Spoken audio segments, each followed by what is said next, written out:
Gamers, gals, non-binary pals. First up, big news. We got a haircut. We're now discount Ryan Yu or Edna from The Incredibles. What are you talking about? One of the two. Outside of going to Supercuts, some new drama dropped. Not really drama. It's just news. It's always just news. Where the Yu-Gi-Oh! TCG account posted check out the new additional prizes Duelists can win during this year's YCS season, where instead of a Nintendo Switch, it's a Steam Deck, as well as sleeves, a card frame, and metal dice. Now, I do want to give Konami the smallest bit of credit here. I will say, this is technically good. I won't say it's like, you know, amazing, but it's nice. You know, it's nice that they're making more like Yu-Gi-Oh! Memorabilia, you know, things that are like kind of out of the box and cool to own. Mainly like the metal dice. Who doesn't like metal dice? Metal dice are awesome. Just gonna hit them with them.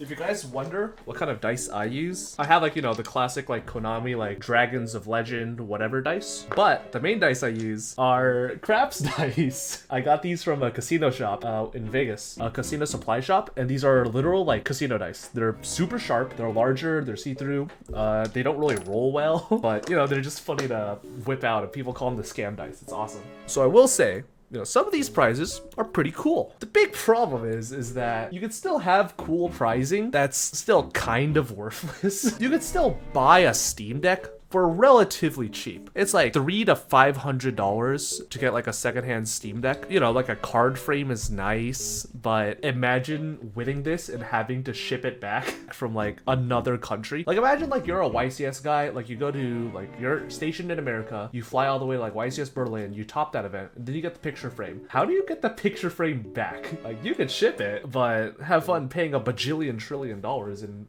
fucking UPS fees or like whatever Germany's postal service is, GPS. And like, you know, dice are cool, but you know, I'm not going to a YCS just to win, you know, some metal dice, you know? I did not spend $3,000 on my deck and travel and accommodation just to fucking roll up to the casino. It has your placement on it, so it's kind of a trophy. Wow. I'm so glad that they printed out a piece of cardboard. Like, let's not kid ourselves. Like, the placement thing's like cute, but you could very easily just like, you know, just like print this out yourself. Like you could just have it say like first place YCS championship series, or like you could replace it with like literally anything else. It just feels like one of those things that's really cool on paper that in reality is just like such a weird thing to try and flex, you know, when it came down to the actual execution of it. I don't know, like me personally, when I look at this, I just see this as like the world's tiniest band-aid for like 20 severed arteries. Could you give us some of those framed Puoloses with the card frame? Actually real. Like one of the things that a lot of people wanted for YCSs is uncut sheets. Uncut sheets are some of the coolest prizings that you could have for Yu-Gi-Oh! It's one of those things that you literally can't, you know, just go out and buy. It's something that you have to earn through some sort of accomplishment that does actually hold monetary value. Because let's be real, no one's gonna buy like a shitty IKEA picture frame or like a Michael's picture frame, you know what I mean? People are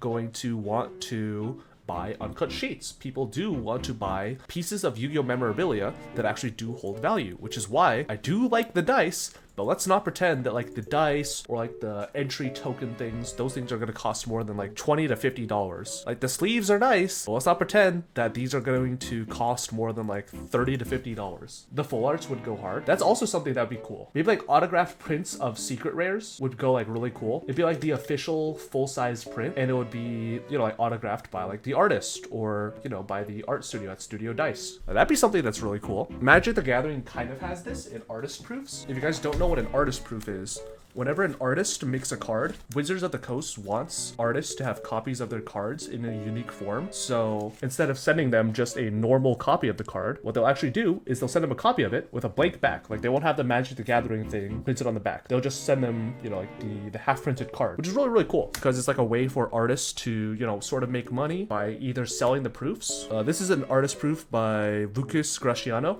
Both of these are artist proofs. Up the beanstalk. Very balanced card, by the way. But also, you know, this is like a really cool thing to have. You know, like original artist proofs of Yu-Gi-Oh cards, you know, like original printings of certain cards, full arts, prototypes, stuff like that would go really, really cool and really, really hard as prizing. But unfortunately, for whatever fucking reason Konami decided, it's just not that good of a...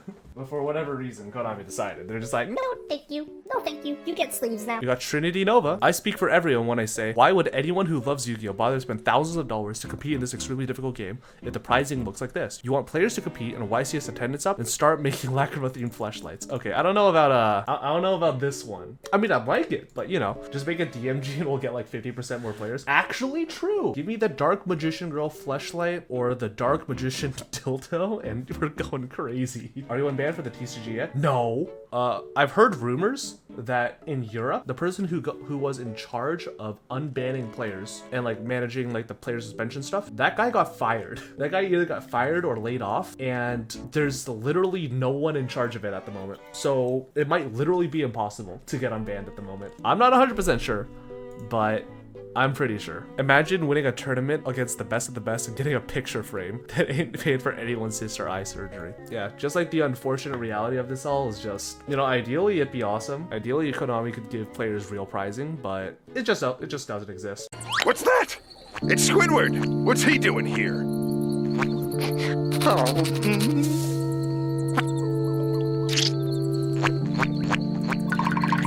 Here lie Squidward's hopes and dreams.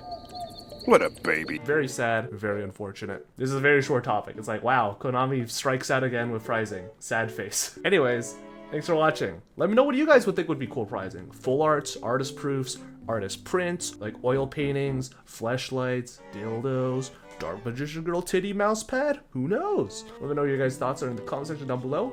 And goodbye forever.